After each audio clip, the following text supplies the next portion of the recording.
So welcome everyone to our episode. Yes, this is going to be how to attain happiness in 10 years of marital bliss. 10 things that can keep you happy during 10 years of marriage. There you go. 10 things that can keep you happy during 10 years of marriage. Exactly. Number 1. Never belittle your spouse in private or public. This one is definitely an important one for us. We never call each other out of our names. Even if you are extremely upset, there are better ways to address your spouse, and their name is one of them. Mm-hmm. And really, you don't need to argue in public. Wait till you get home. Very true. That's simple. Yeah, that's true. We don't really argue in public. We give looks. Mm-hmm. Honestly, we don't argue that much at home either. That's true. It's true. Number 2. Never stop dating. Never stop dating. That's important. I think that this one is very important because as you are a couple, you're going to grow. You grow individually as a person. So it's really nice when you date your partner because you get to learn about their innermost thoughts and feelings. Oh, yes. I mean, why do you date somebody? You date them to get to know them. And you can never know your spouse all the way. You can be with them for 50 years or 100 years and you'll continue learning about them. It's true. So if you date, you talk about things every week, you continue to learn more and more about them. That's what I love about dating. Aww. We definitely don't do like extravagant dates every single week. Sometimes it's something as simple as going for yogurt or something as simple as just sitting down at home and playing a video game or a board game.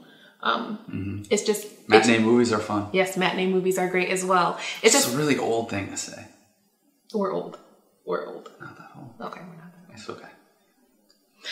okay. So never stop dating. That is something that is key to having a happy, long relationship. Number 3, have the same moral values. So one of the, what are you going to say? Not deal breakers. That's one. A deal breaker for us was that we didn't want to marry someone of a different faith than us. Mm-hmm. I mean, having the same faith to me is very important. I know what I believe. She's also going to believe. There's not going to be any argument. With our son, we didn't have to have the discussion of, well, which religion are we going to raise him as? And that was intentional. It makes everything that we do that much easier. Yes.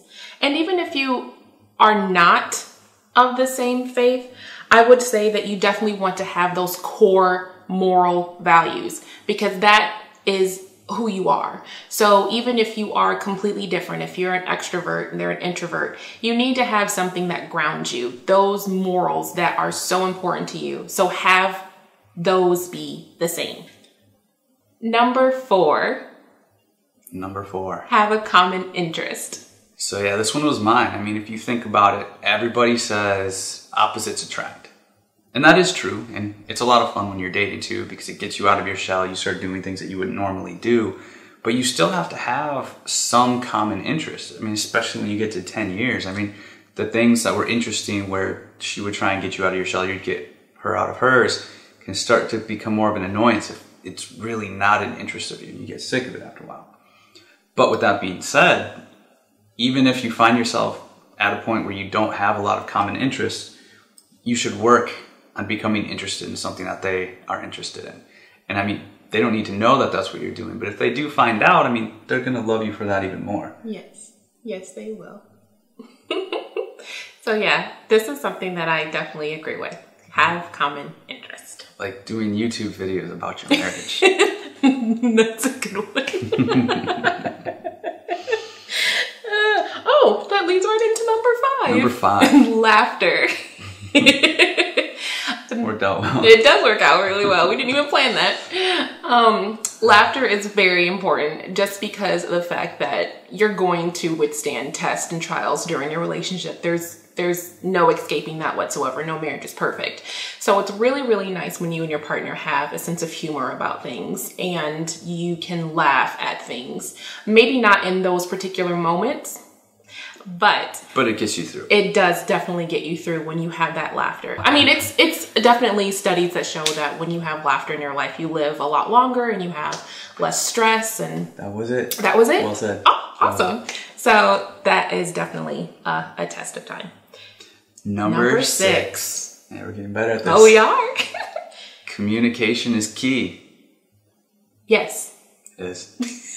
If you don't tell your spouse what you actually are feeling, they're never going to know. They can't read your mind. Weird that she says that. There's so many times where she's upset and just wants me to know what to do. I think that's every woman. It's not every woman. For major things, I definitely tell you what's going on. But if it's something that, I don't know, feel that it's not really of importance, I will do the whole I'm fine when I'm not fine. Nah, like I brought home like the wrong kind of mashed potatoes. What? But like garlic mashed potatoes instead of plain. But I've made a list and I tell you what to get, right? You understand.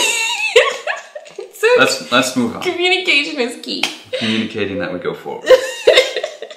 Number 7. Don't have children. Okay, that is wrong. Don't listen to him. However, that is what it says. It does not say that. It says have children later in your marriage, if possible. Now, this one is personal for us. Not everyone is going to feel that way. And the reason why I say that is because it gives you a chance to get to know your partner. Now, if you've dated your partner for 5 years before getting married, you might want kids, right away. If you dated your partner for 8 months before you got married, you want to have time for yourself. I do. We had our son a month before our 8-year wedding anniversary. So, well played. It was good because we actually know each other's strengths and weaknesses. We know what buttons to push on each other. We know. Yeah, well, I mean, we got to have a lot of fun. I mean, we lived in a condo downtown. We got to travel. We got to hang out a lot. And then we were ready. Yeah, we were ready. So if you can, it's not a deal breaker, but if you can, I would definitely suggest to wait to have children just so that you as a couple can be solid. Not that you can't be solid if you have kids early. Be careful with your words. Oh, that's true. Communication is key. Number 8, forgive freely. That's definitely a good one to have because we're imperfect. Everyone is imperfect. There's no perfect person on this earth.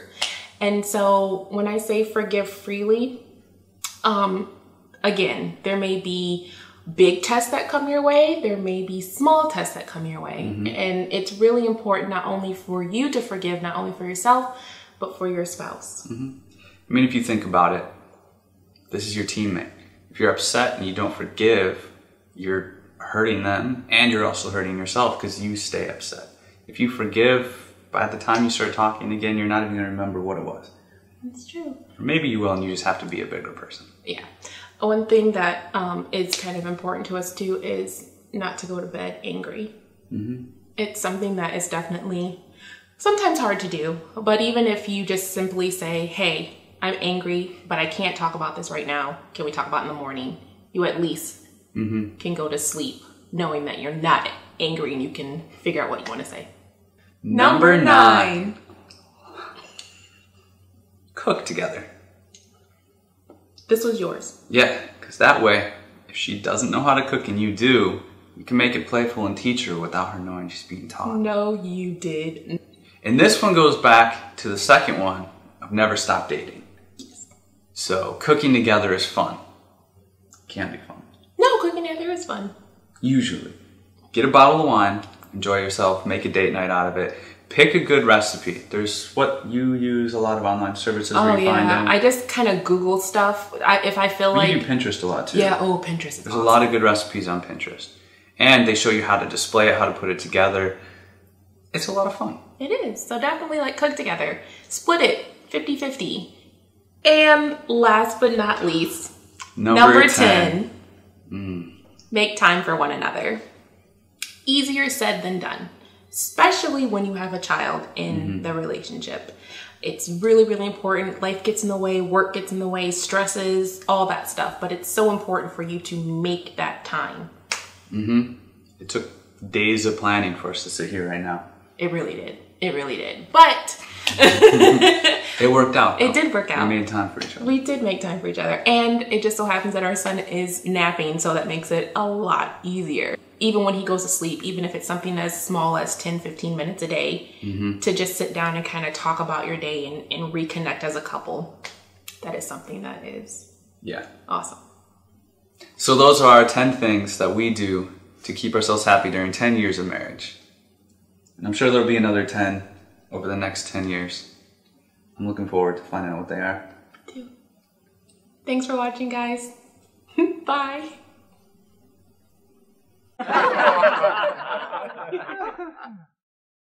You don't even know. Oh, my nose? Yes, I said you don't even know, not where's my nose. Yeah. Fighting for like shoulder room. Scoot over. You're taller. No, it's my hair.